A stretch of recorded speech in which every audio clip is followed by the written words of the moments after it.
Welcome to MVSN Study Center 62333. Students, today we will start about business organization and administration.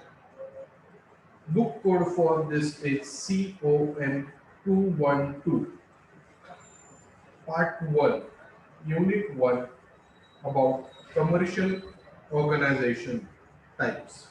In this, we will study about the objectives, introduction, subject description, commercial organization, sole trading concerns, partnership firms, joint stock company, cooperative societies, government companies, joint sectors, words and their meaning.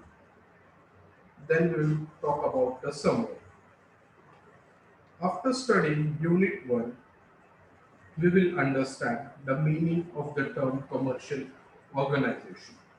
Information about the sole proprietor concerns, the types of partnership firms, information about cooperative organizations, meaning of public and government enterprises, and information about the joint sectors enterprises.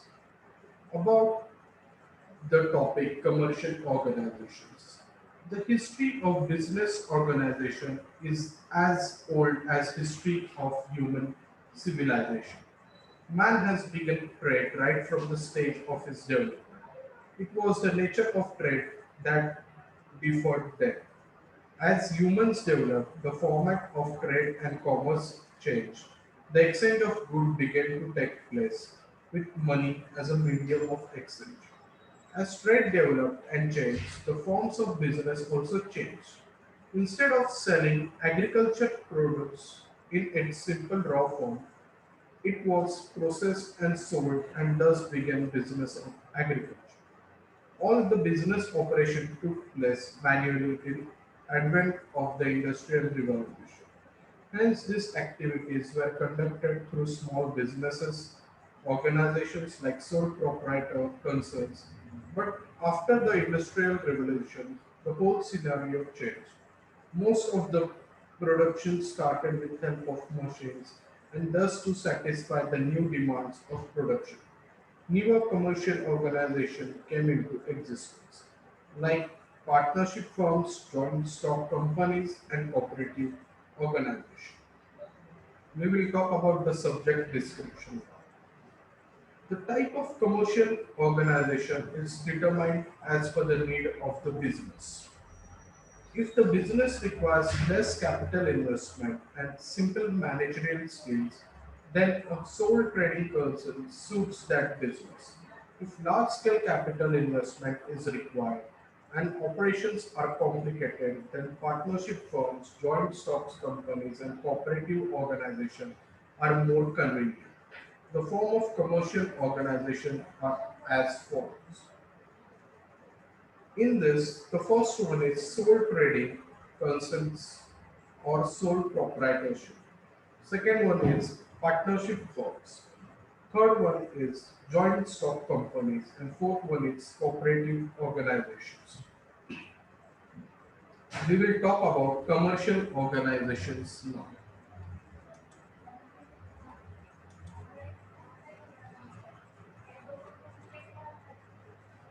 About the commercial organizations. The term commercial organization and business organization are mainly used as synonyms, but commercial organizations are related with the production. To understand the term better, let us split it in two words, commercial and organization. First, we'll try to understand the word commercial. The word commerce is normally associated with production of goods, that is manufacturing of goods is commerce. But it is not restricted to simple the production of goods but also its distribution. Now let us try and understand the term organization. This word is used in many situations but where interest in association of the word with commerce. Let us try to understand the meaning of the word in management. For that, let us try to understand the definition given by the management thinker, Professor Shizu.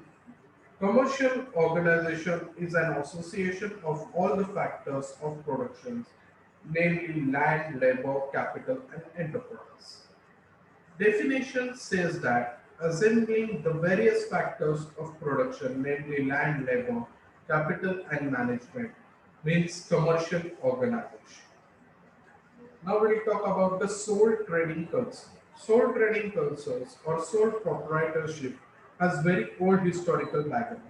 It has been existence right from the beginning of the human civilization. Only its format and nature was different. Trade began with sole trading cultures, later on which changing needs of business. More commercial organization came into existence. This form of organization is called sole trading concern or sole proprietorship or personal organizations. Following other definitions given for the sole trading concerns by different authors. Please go through these definitions as it will be asked in exam. Now we'll talk about idea of one individual. The concept and idea of starting business of the single individual according to the individual plans the business and get into the practice. All the necessary factors for achieving the business objective of business are assembled by that single individual. Then is direct motivation. The third one is unlimited liability. Fourth one is business secrecy. Then comes business management and control. Limited area of operation is the next. Then comes no distance between a sole trading concern and sole trader. Then is the important factor which consists legal status of sole trading concerns. In this, all provisions of Companies Act 1956 to be followed for the formation of joint stock company. Similarly, the partnership firms have to follow the Partnership Act 9 in 1932. But a sole trading concern does not have to follow the provisions of any specific act for its formation because there is no act governing the same. A sole trader can establish sole trading concerns as per desire and also end concerns as per his will. So we'll talk about advantages of sole trading concerns. There are many advantages of sole trading concerns. Following are some of the important ones. First one is ease in formation and dissolution. Then comes ease in capital rising. The third one is flexibility of the businesses. Then comes maintenance of business secrecy. The fifth one is effective control. Then comes personal and direct contact with the customers. Seventh one is important, no legal formalities. Then comes the direct motivation. Ninth one is quick decisions. 10th one we can say is no administration cost. What are the disadvantages of sole trading policies? We'll talk about it now. In this, we'll talk about unlimited liability. The sole trading concerns may suffer adversely because of the features of unlimited liability. If for some reason the business runs into losses and has to be shut down, and if business assets are not sufficient to cover the business liabilities, then the personal assets of the sole traveler will be used to do the same. In that, next one is limited finance. Then comes limited scope for the welfare of the employees. Fourth one is limited managerial skills. Then comes uncertainty in existence. Another one is higher business risk. Then is no economy of scale. Now we'll talk about the partnership firms. What consists of partnership firms? We'll know about that. Partnership firms are the second form of commercial organization. It come into existence because of the limitations of sole trading concerns. As business grew and developed, so also it becomes more complicated. It becomes increasingly difficult for a single person to handle and manage entire business all by himself. As the scale of business grew, need was felt for the large capital and more efficient and more professional management. It was not possible for sole trading concerns to have either large capital or professional management. It becomes difficult to control the activities, so need was felt for more persons to have more capital and manageable abilities. Below are the given definitions by the various acts and authors. According to John, two or more individuals may form partnership by making a written or oral agreement that they will jointly assume full responsibilities for the conduct of the business. Then comes the features of partnership firms. Now we'll talk about the features of the partnership firms and its subforms. Two or more persons. In partnership firms, there are two or more persons who come together. One person cannot form a partnership firm. An agreement must take place for the formation of partnership firm, and for agreement to take place, there must be at least two persons. Number of members. According to the Partnership Act, there is no limit to partnership, but according to Company Act in banking business, there can be maximum 10. In other businesses, maximum 20 members are allowed. Unlimited liability. Similar to sole trading concerns, liability of partnership firm is unlimited. If partnership firms comes to an end and business assets are insufficient to cover business liabilities, personal assets of partnership can't be used. Then comes about the profit agreement, principal agent relationship, faith and trust, restrictions on transfer of shares. These all are very important features of partnership firms. Now we'll talk about the types of partners. First one is active partner, then comes the dormant partner, nominal partner, partners in profit only, minor partners, partners in estoppel, then comes the registration of the partnership firm. In England, the registration is compulsory by law, but in India, it is not so. But it is better to get firm registered and it enjoys many advantages. Registration does not have a separate legal existence like joint stock company. A registration firm can be filed a case against third party. An unregistered firm cannot do so. However, third party can file a case against it. Thus, it is always preferred to register the firm. In Maharashtra, registration of partnership has been made compulsory. Now we will talk about the advantages of partnership firms. The sole trading concern is good to conduct business on small scales.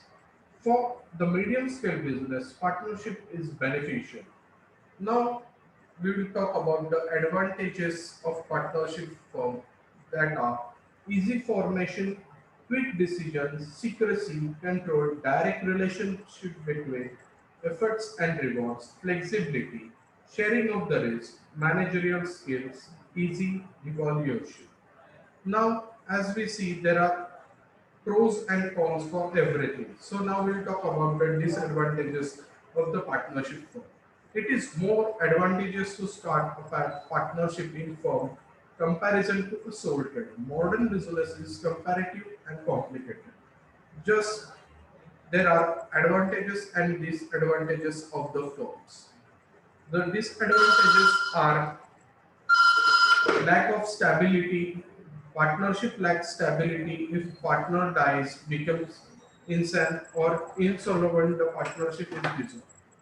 A dissatisfied partner can give notice and terminate a partnership. Therefore, it lacks stability. Unlimited liability. Then comes limited capital, lack of confidence, restrictions on transfer of shares, no public confidence, no separate legal existence. Now we'll talk about the importance of partnership. Partnership came into existence due to limitations of souls, trading concerns, production began on large scale due to machines and thus need of large capital and efficient management was felt.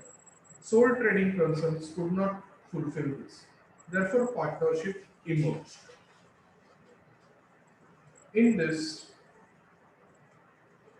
After this, we'll talk about joint stock company. In joint stock company, a lot of changes are taking place in field of business due to rapid technological development. After industrial revolution, a lot of development took place in field of productions. Machines were used on large scale and importance of manpower was reduced. Many institutions developed to support the industrial process like bank, transport, insurance, etc. After this, we'll talk about the advantages of joint stock company.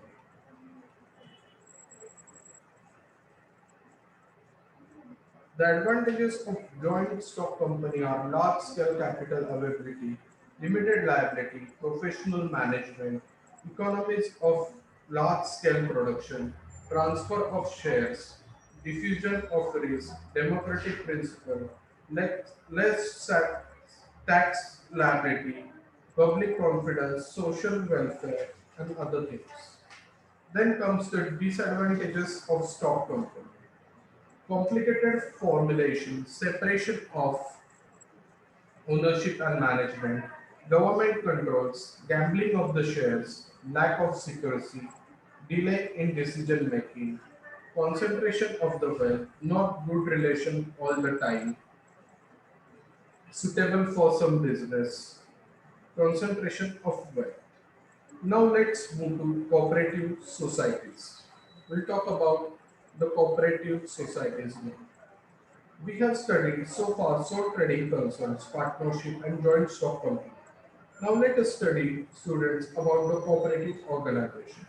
Cooperative society came into existence to protect the rights of the consumers.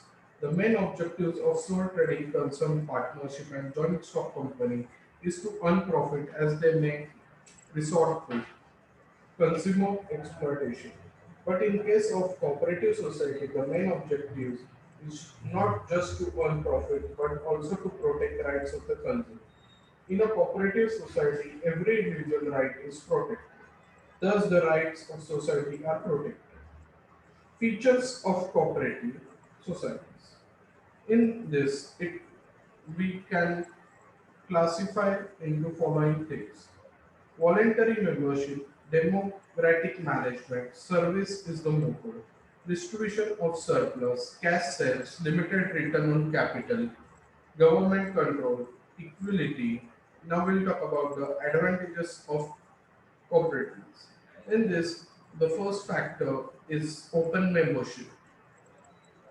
Open membership, reasonably priced goods, low cost administration, control on the market, service motto, democratic management, distribution of the surplus to the members. Disadvantages of cooperatives: shortage of the corporate capital, lack of unity between members, insufficient management, cash sales, lack of secrecy, interference of political persons, lack of motivation, limited leadership. Now let's move to government companies. In the 20th century, government started actively participating in business and industry. Thus, as only recent times the government companies have evolved. After the two world wars, the British government in many companies have entered into the business. Before that, the major responsibility was in hands of private sectors. The government only made rules and to act control this. After industrial revolution, production began on large scale. This led to the profit switch for the enhanced private companies. But since the main objectives of these companies were profit making, consumers were exploited. Then comes the joint sector. Joint sector. In India, the concept of the joint sector existed right from the pre-independence period. Joint sector, private enterprises. In joint sector, the private enterprises and the government companies together do business. Government is expected to contribute the capital board of the directors manage and business. There is appropriate representation of the government on the board. The government and the private parties both have control over it. Before independence, Mysore and Hyderabad have started this concern. but it was not widely accepted then. After independence, Tata Business Group and the government of India started Air India on international level. After the Companies Act 1956, many enterprises came like Madras Fertilizers, Cochin Refineries, etc. In case of businesses where large scale capital is invested, investment is required and government control is needed, joint sectors more. Now, in Unit 1, we have studied that after industrial revolution, production began with help of machines. Sole trading concerns could not fulfill the requirement of the large capital efficient management. To overcome this limitation, partnership firms came into existence. Many businesses were carried out with help of partnership firms. But this type of commercial organization also had many limitations. Example, lack of large scale capital, lack of stability, unlimited liability, lack of transferability of shares, no legal status.